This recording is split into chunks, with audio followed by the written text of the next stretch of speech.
everyone! Samahan niyo akong gawin yung ating cake for today's video. It's Choco Moist.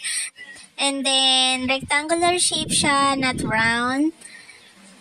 First coating natin. As you can see, medyo nakaumbok yung pinaka-center niya. Pero mamaya, mafa-flatten din yan. Tapos, ayan, second coating na tayo. Tapos yung design na inano ko dito, napili, ako na lang ang pumili din is fa-flower na lang. Tapos nilagyan ko na lang ng, ayan, line na design yung pinaka-cake niya para hindi na rin tayo mahirapang pakinisin siya. Pati yun sa gilid, ganyan na rin ang ginawa ko.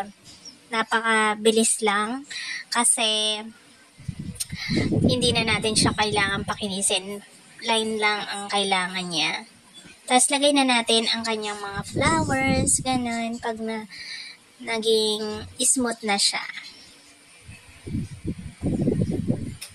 Ayan, meron pa kasing makikitang medyo light doon na color, kaya inanuhan ko pa siya, dinagdagan.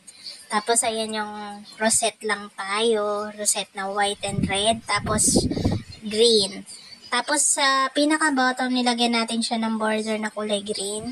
Ayan, o diba yung ating cake is, ang ganda niya lang tignan. Tapos, may line-line siya onto the center. Diba? Tapos, ilalagay na natin yung greetings niya na Merry Christmas. Ayan. So, patapos na ang ating video. Thank you for watching. Don't forget to share our video. Thank you.